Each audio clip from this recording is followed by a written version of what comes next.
নমস্কাৰ বন্ধু বান্ধৱীসকল জ্ঞানৰ পৰিধি ইউটিউব চেনেললৈ আপোনালোকক স্বাগতম জনাইছো মই প্ৰণৱ খতিয়ৰা আমি ইতিমধ্যে আলোচনা কৰি আছিলো আসাম এণ্ড ইটছ পিপলছ আৰু ইয়াৰ আগত আমি আসাম হিষ্ট্ৰীৰ টপ ইম্পৰ্টেণ্ট কুৱেশ্যনছ সমূহ আলোচনা কৰিছো আৰু আজি ইয়াৰ পিছৰ পাৰ্টটো লৈ আহিছো আৰু যিসকল বন্ধু বান্ধৱীয়ে পোন প্ৰথমবাৰৰ বাবে আমাৰ চেনেলটো চাই আছে বা পোন প্ৰথমবাৰৰ বাবে আমাৰ চেনেলৰ লগত জড়িত হৈছে অনুগ্ৰহ কৰি আমাৰ চেনেলটো সাবস্ক্ৰাইব কৰিব বুলি আমি আশা ৰাখিলো আৰু লগতে কাষত থকা বেল আইকনটো প্ৰেছ কৰি ৰাখিব কাৰণ আমি দিয়া ভিডিঅ'সমূহৰ নটিফিকেশ্যন আপোনালোকে পোন প্ৰথমতে পাব পাৰে আৰু ভিডিঅ'সমূহ মিছ নকৰাকৈ চাব পাৰে লগতে ভিডিঅ'সমূহ আপোনালোকৰ অন্যান্য বন্ধুবৰ্গলৈ শ্বেয়াৰ কৰিব কাৰণ নলেজ যিমানেই শ্বেয়াৰ কৰা যায় সিমানেই দৃঢ় হৈ পৰে বিকজ শ্বেয়াৰিং ইজ কেয়াৰিং আৰু আজি আমি ইয়াত টপ 34 MCQ আলোচনা কৰিম আৰু যিবোৰ টেটকাম ৰিক্ৰুইটমেণ্ট এডিআই 2.0 আসাম পুলিচৰ কাৰণে খুব গুৰুত্বপূৰ্ণ আৰু ইয়াৰ পৰা প্ৰশ্ন আহিবই কাৰণ আমি আজি ইয়াত ইম্পৰ্টেণ্ট যিবিলাক অপশ্যন ৰিলেটেড পইণ্ট আছে সেইবিলাকৰ সম্পূৰ্ণকৈ আলোচনা কৰিম যিবিলাক ইম্পৰ্টেণ্ট পইণ্ট সেইবিলাকো আমি ইয়াত সম্পূৰ্ণকৈ আলোচনা কৰিম তো বন্ধু বান্ধৱীসকল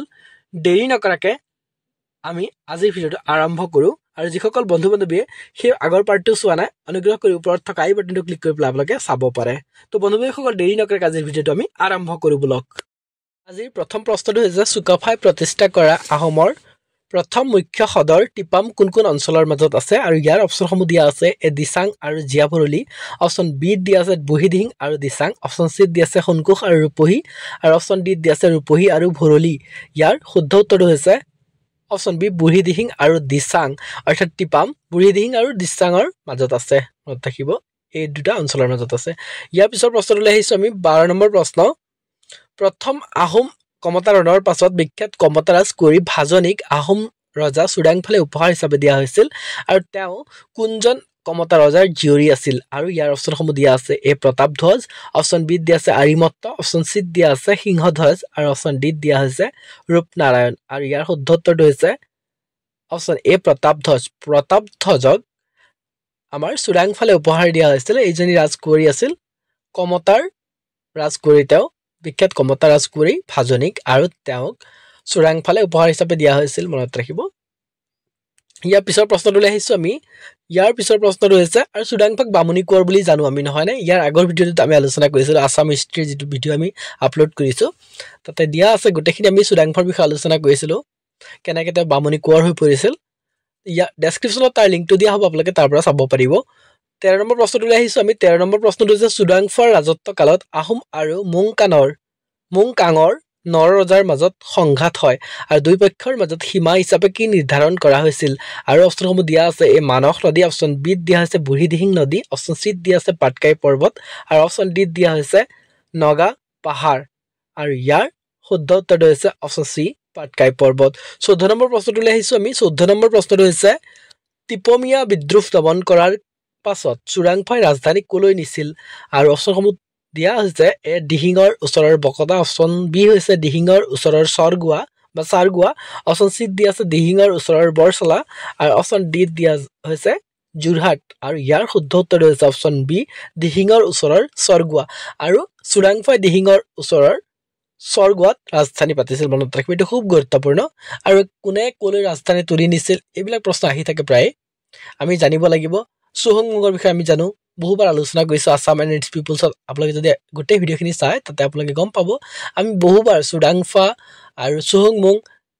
ৰুদ্ৰসিংহ এই ৰজাসকলৰ বিষয়ে সম্পৰ্কে আলোচনা কৰিছোঁ আমি MCQৰ মাজে মাজে মনত ৰাখিব শিতানটোত আমি এইবিলাক আলোচনা কৰিছোঁ আপোনালোকে যদি চাই গোটেইখিনি গম পাব আৰু চৰগোৱালৈ ৰাজধানী স্থাপন কৰিছিল চুডাংফাই আৰু চুডাংফাৰ পিতৃৰ নাম আমি জানো তেওঁ খামতি এইখিনি খুব গুৰুত্বপূৰ্ণ ইয়াৰ পিছৰ প্ৰশ্নটোলৈ আহিছোঁ আমি 15 নম্বৰ প্ৰশ্ন প্ৰথম বৰপাত্ৰ গোহাঁই কনচেং কোনটো নামেৰে বেছি জনাজাত আছিল এতিয়া সোধা হৈছে যে কনচেং কোনটো নামেৰে জনপ্ৰিয় আছিল আৰু অপশ্যনসমূহ দিয়া আছে এ চেংলুং অপশ্যন বি দিয়া হৈছে ফ্ৰাচেংমুং অপশ্যন চি দিয়া আছে নুমলী গোহাঁই আৰু অপশ্যন ডি দিয়া হৈছে কেন্দুগুৰিয়া বৰপাত্ৰ গোহাঁই আৰু ইয়াৰ শুদ্ধ উত্তৰটো হৈছে অপশ্যন এ চেংলুং মনত ৰাখিব চেংলুং কনচেং বৰপাত্ৰ গোহাঁই জনাজাত আছিল বেছিকৈ পপুলাৰ আছিল ঠিক আছে 16 নম্বৰ প্ৰশ্নটোলৈ আহিছোঁ 16 নম্বৰ প্ৰশ্নটো হৈছে 1546 খ্ৰীষ্টাব্দত প্ৰথম আহোম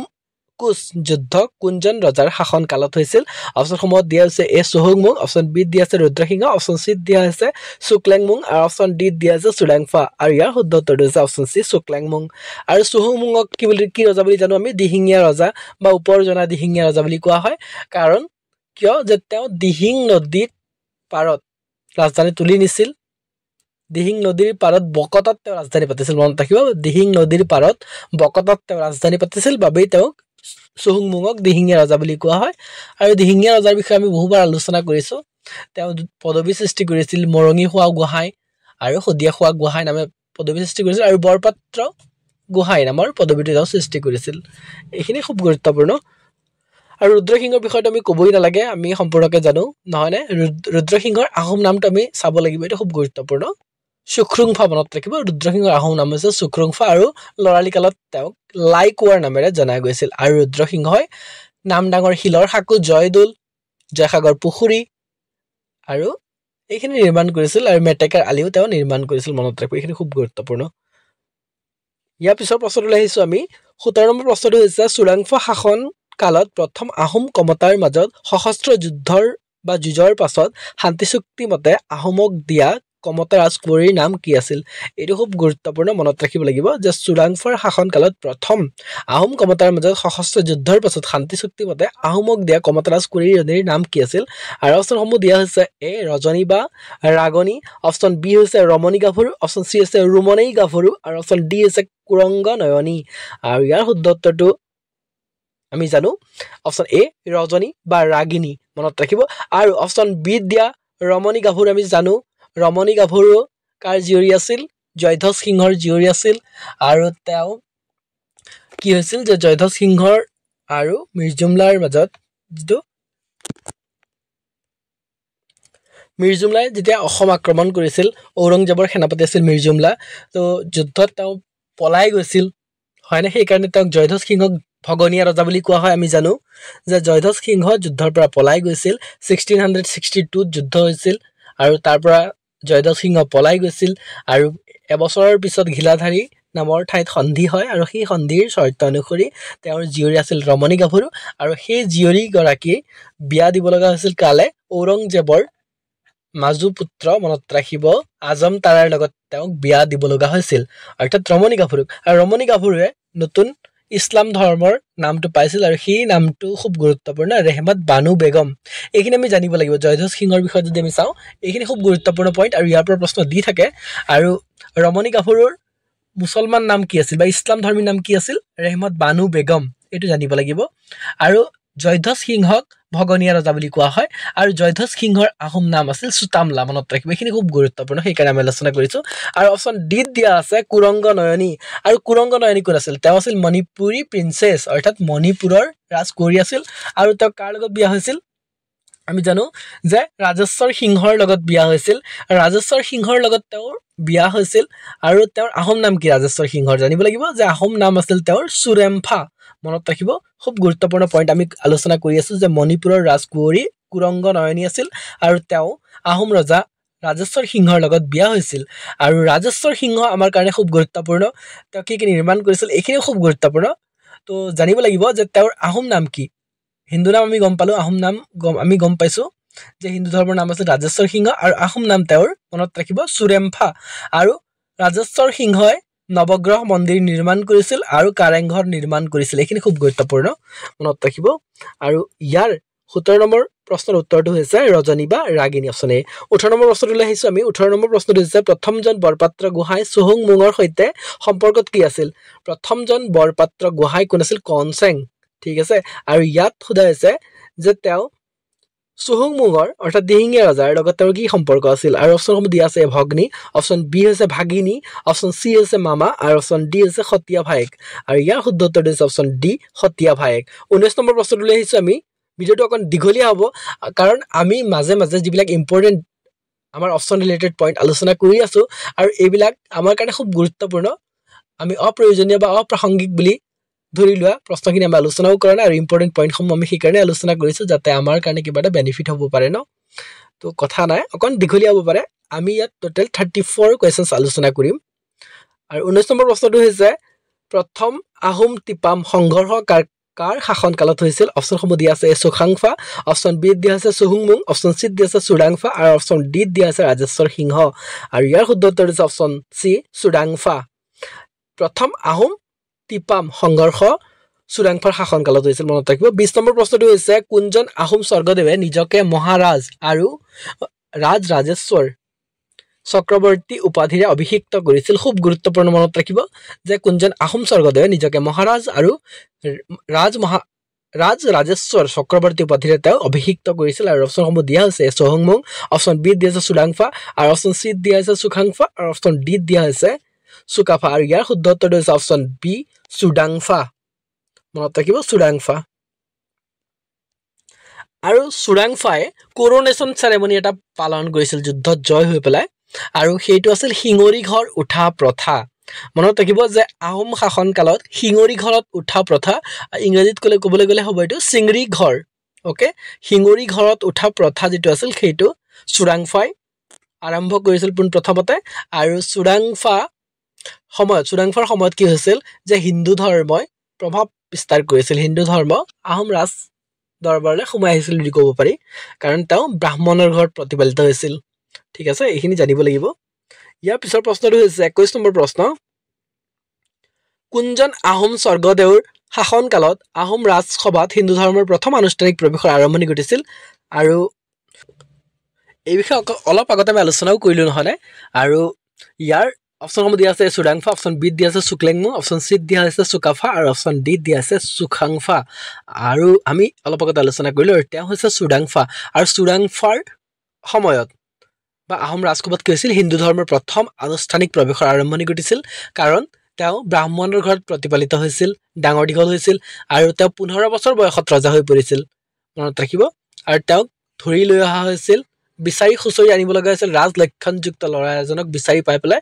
তো ইয়াৰ দীঘলীয়া কাহিনী এটা আছিল আমি ইয়াৰ আগৰ ভিডিঅ'টোত আসাম হিষ্ট্ৰী যেটো আছে আমি ডেসক্ৰিপচনত দিয়া লিংকটো আপোনালোকে সেই ভিডিঅ'টো মিছ নকৰিব চাবলৈ তাত আমি গুৰুত্বপূৰ্ণ পইণ্টসমূহ আলোচনা কৰিছো চুডাংফাক লৈ পেলাই আৰু ইয়াৰ পিছৰ প্ৰশ্নটো হৈছে 22 নম্বৰ প্ৰশ্ন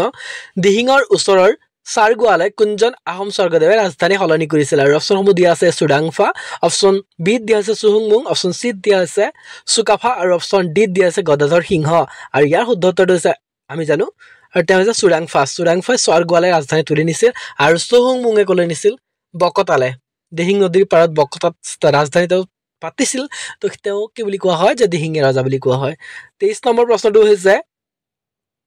আমি আলোচনা কৰিলো আৰু ইয়াৰ প্ৰশ্নটো আহি পৰিছে নহয় নে দিহিঙৰ ওচৰৰ বকতালে কোনজন আহোম স্বৰ্গদেৱে ৰাজধানী সলনি কৰিছিল আৰু অপশ্যনসমূহ দিয়া আছে এছ চুংগুংফা অপশ্যন বি হৈছে অপশ্যন চি হৈছে চুখামফা অপশ্যন বি হৈছে চুৰাংফা আৰু অপশ্যন ডি হৈছে চুহুংমুং আমি এইমাত্ৰ আলোচনা কৰিলো আৰু ইয়াৰ শুদ্ধ উত্তৰটো হৈছে অপশ্যন ডি চুহুংমুঙে দিহিঙৰ ওচৰৰ বকতালে তেওঁ ৰাজধানী সলনি কৰিছিল আৰু সেই কাৰণে তেওঁক দিহিঙীয়া ৰজা বুলি কোৱা হয় মনত ৰাখিব এইখিনি খুব গুৰুত্বপূৰ্ণ ইয়াৰ পিছৰ প্ৰশ্নটোলৈ আহিছো আমি 24 নম্বৰ প্ৰশ্নটো হৈছে গড়গাঁৱলে কোনজন আহোম স্বৰ্গদেৱে ৰাজধানী সলনি কৰিছিল আৰু অপশ্যনসমূহ দিয়া আছে এ চুকলেংমুং অপশ্যন বি হৈছে চুডাংফা অপশ্যন চি হৈছে চুহুংমুং আৰু অপশ্যন ডি হৈছে চুকাফা আৰু ইয়াৰ শুদ্ধ উত্তৰটো জানিব লাগিব আৰু তেওঁ হৈছে চুকলেংমুং আৰু মনত ৰাখিব যে গড়গাঁৱলে এইজন আহোম স্বৰ্গদেৱে ৰাজধানী তুলি লৈ গৈছিল সলনি কৰিছিল আৰু তেওঁক গড়গাঁৱলৈ তুলি নিয়াৰ বাবে ৰাজধানী তেওঁক কি ৰজা বুলি কোৱা হয় যে গড়গঞা ৰজা বুলি কোৱা হয় মনত ৰাখিব গড়গঞা ৰজাও হ'ব চুকলেংমুং গড়গঞা ৰজা বুলি কোৱা হয় তেওঁক চুকলেংমুঙক আৰু বন্ধু-বান্ধৱীসকল আমাৰ ভিডিঅ'সমূহত লাইক কৰিব আমাৰ চেনেলটো সাবস্ক্ৰাইব কৰিব আৰু বেল আইকনটো প্ৰেছ কৰি ৰাখিবলৈ নাপাহৰিবা আমি দিয়া ভিডিঅ'সমূহ পোন প্ৰথমতে পাব পাৰে আৰু ভিডিঅ'সমূহ মিছ নকৰাকৈ চাব পাৰে আৰু চুকলেংমুঙে ৰাজধানী ক'ত স্থাপন কৰিছিল গড়গাঁৱত ঠিক আছে ইয়াৰ পিছৰ প্ৰশ্নটো আহিছো আমি এতিয়া 25 নম্বৰ প্ৰশ্ন কোনজন আহোম স্বৰ্গদেৱে আহোম প্ৰজাক বৰগোহাঁই আৰু বুঢ়াগোহাঁইৰ মাজত সমানে ভাগ কৰিছিল আৰু অপশ্যনসমূহ দিয়া আছে এ চুডাংফা অপশ্যন বি হৈছে চুহুংমুং অপশ্যন চি হৈছে চুকলেংমুং আৰু অপশ্যন ডি হৈছে চুবিনফা আৰু ইয়াৰ শুদ্ধ উত্তৰটো হৈছে অপশ্যন ডি চুবিনফাই কি কৰিছিল আহোম প্ৰজাক বৰগোহাঁই আৰু বুঢ়াগোহাঁইৰ মাজত সমানে ভাগ কৰিছিল 26 নম্বৰ প্ৰশ্নটোলৈ আহিছো আমি এতিয়া কুলধৰ চলিহা অসম প্ৰাদেশিক কংগ্ৰেছ কমিটিৰ প্ৰথম সভাপতি আছিল খুব গুৰুত্বপূৰ্ণ আৰু আজিকালি পৰীক্ষাসমূহত ষ্টেটমেন্ট বেছ কুৱেশ্যন আহি থাকে আৰু ইয়াত সোধা হৈছে যে প্ৰথম সম্পাদক কোন আছিল সভাপতি ইতিমধ্যে উল্লেখ কৰি দিয়া হৈছে যে কুলধৰ চলিহা আছিল অসম প্ৰাদেশিক কংগ্ৰেছ কমিটিৰ প্ৰথম সভাপতি আৰু সোধা হৈছে প্ৰথম সম্পাদক তেতিয়া কোন আছিল আৰু অপশ্যনসমূহ দিয়া আছে নবীন চন্দ্ৰ বৰদলৈ অপশ্যন বি হৈছে জ্যোতিন্দ্ৰনাথ দুৱাৰা অপশ্যন চি হৈছে চন্দ্ৰকান্ত বৰুৱা আৰু অপশ্যন ডি হৈছে তৰুণ ৰাম ফুকন আৰু ইয়াৰ শুদ্ধ উত্তৰটো হৈছে option A Nabin Chandra Bordoloi 27 number প্ৰশ্নটোলৈ আহিছো আমি এতিয়া 27 নম্বৰ প্ৰশ্নটো হৈছে মাজুলী চুক্তি 1563 চনত হৈছিল কোনজন আহোম স্বৰ্গদেউৰ শাসন কালত হৈছিল বুলি সোধা হৈছে স্বাক্ষৰিত হৈছিল আৰু অপশ্যনসমূহ দিয়া আছে এ চুডাংফা অপশ্যন বি হৈছে চুহুংমুং অপশ্যন চি হৈছে সুখাংফা আৰু অপশ্যন ডি আছে সুখাম্ফা আৰু ইয়াৰ শুদ্ধ উত্তৰটো হৈছে অপশ্যন ডি সুখাম্ফা 28 নম্বৰ প্ৰশ্নটো লৈ আহিছোঁ 28 নম্বৰ প্ৰশ্নটো হৈছে প্ৰাচীন অসমত সুবৰ্ণপীঠ কোন ঠাইৰ মাজত আছিল আৰু অপশ্যনসমূহ দিয়া হৈছে এ ৰূপহী আৰু ভৰলী অপশ্যন বি হৈছে সোণকোষৰ পৰা কৰটোৱা অপশ্যন চি হৈছে ডিক্ৰং আৰু ভৰলী আৰু অপশ্যন ডি হৈছে বুঢ়ীদিহিং আৰু দিচাং সুবৰ্ণপীঠ কোন ঠাইৰ মাজত আছিল আৰু মনত ৰাখিব যে অপশ্যন এ ৰূপহী আৰু ভৰলীৰ মাজত আছিল 29 নম্বৰ প্ৰশ্নটো লৈ আহিছোঁ আমি এতিয়া 29 নম্বৰ প্ৰশ্নটো হৈছে প্ৰাগজ্যোতিষৰ প্ৰথম অনাৰ্য ৰজাজনক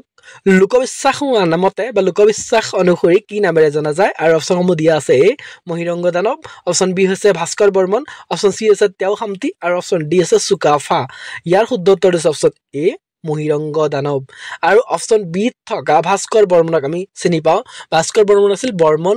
বংশৰ এগৰাকী শ্ৰেষ্ঠ ৰজা তেখেতক কুমাৰ ভাস্কৰ বৰ্মন বুলি কোৱা হয় তেওঁ কুমাৰ এই কাৰণেই কোৱা হয় যে তেওঁ বিবাহ কৰোৱা নাছিল সেইকাৰণে তেওঁ কুমাৰ ৰজা বুলি কোৱা হয় আৰু ভাস্কৰ বৰ্মনৰ সময়ত চীনা পৰিব্ৰাজক হিউৱেন চাঙে কামৰূপ ভ্ৰমণ কৰিছিল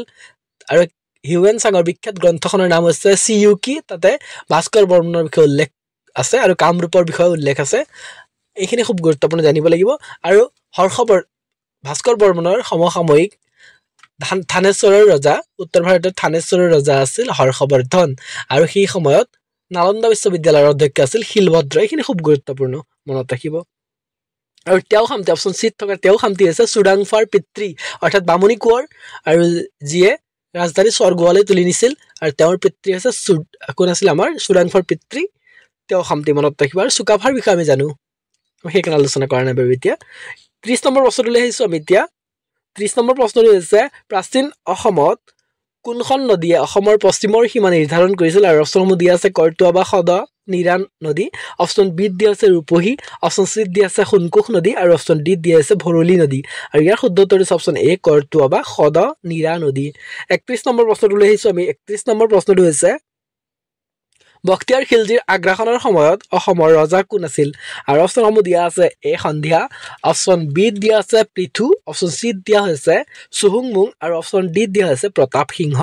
আৰু ইয়াৰ শুদ্ধ উত্তৰটো হৈছে অপশ্যন বি পৃথু 32 নম্বৰ প্ৰশ্নটো লৈ আহিছোঁ আমি এতিয়া 32 নম্বৰ প্ৰশ্নটো হৈছে পৃথুৰ আন এটা নাম কি আছিল আৰু অপশ্যনসমূহ দিয়া আছে এ পৃথিৱীৰাজ অপশ্যন বিত দিয়া আছে সন্ধিয়া অপশ্যন চিত দিয়া আছে প্ৰতাপধ্বজ আৰু অপশ্যন ডিত দিয়া আছে জল্পেশ্বৰ আৰু ইয়াৰ শুদ্ধ উত্তৰটো হৈছে অপশ্যন ডি জল্পেশ্বৰ 33 নম্বৰ প্ৰশ্নটো লৈ আহিছোঁ আমি 33 নম্বৰ প্ৰশ্নটো হৈছে কোন কমতা ৰজাই নিজৰ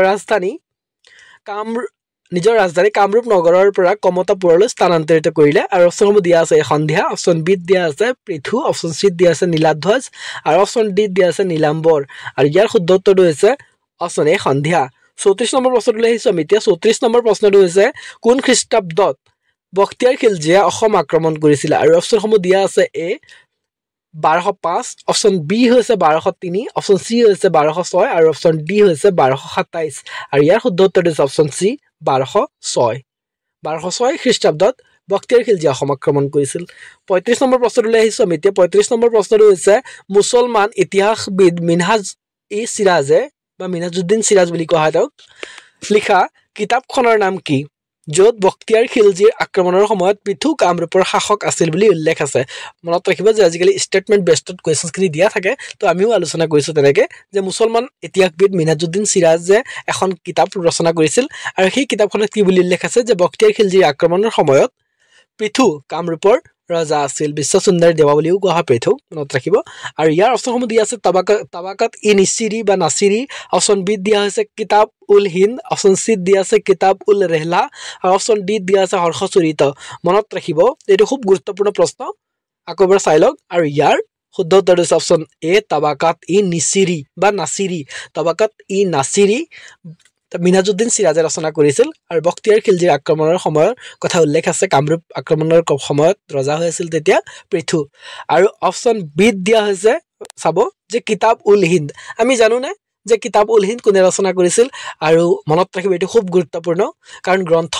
আৰু লেখকসমূহৰ বিষয়েও প্ৰশ্ন আহি থাকে তো এইটো জানিব লাগিব যে কিতাব উল হিন্দ ৰচনা কৰিছিল আল বেৰুনিয়ে মনত ৰাখিব এইটো খুব গুৰুত্বপূৰ্ণ কিতাব উল হিন্দ ৰচনা কৰিছিল আল বেৰুনিয়ে অপশ্যন চিত দিয়া কিতাব উল ৰেহলা মনত ৰাখিব কিতাব উল ৰেহলা ৰচনা কৰিছিল ইবন বটুতাই ইবন বটুতাই কিতাব উল ৰেহলা ৰচনা কৰিছিল আৰু অপশ্যন ডি দিয়া হৰ্ষচৰিত কোনে ৰচনা কৰিছিল আমি জানোনে হৰ্ষচৰিত ৰচনা কৰিছিল হৰ্ষচৰিত আৰু কাদম্বৰী মনত ৰাখিব খুব গুৰুত্বপূৰ্ণ গ্ৰন্থ দুটি হৰ্ষচৰিত আৰু কাদম্বৰী ৰচনা কৰিছিল আমাৰ বাণভট্টই হৰ্ষচৰিত আৰু কাদম্বৰী বুলি কোৱা হয় এনেকৈ যদি মনত ৰাখিব পাৰো খুব ধুনীয়া কথা ন ৩৬ নম্বৰ প্ৰশ্নটোলৈ আহিছো আমি এতিয়া মিৰ্জুমলাৰ লগত অহা ইতিহাসবিদজনৰ নাম কি আৰু অপশ্যনসমূহ দিয়া হৈছে এ আল বেৰুনি অপশ্যন বি দিয়া আছে চিহাবুদ্দিন তালিচ আৰু অপশ্যন চি দিয়া আছে মিনাজুদ্দিন সিৰাজ আৰু অপশ্যন ডি দিয়া আছে ইবন বাটুতা আৰু ইয়াৰ শুদ্ধ উত্তৰটো হৈছে অপশ্যন বি চিহাবুদ্দিন তালিচ আৰু মনত ৰাখিব যে অপশ্যন বিত থকা চিহাবুদ্দিন তালিচ এখন বিখ্যাত গ্ৰন্থ ৰচনা কৰিছিল আৰু এইটো খুব গুৰুত্বপূৰ্ণ আৰু ইয়াৰ নাম হৈছে ফাতিয়াহ ই ইব্ৰিয়া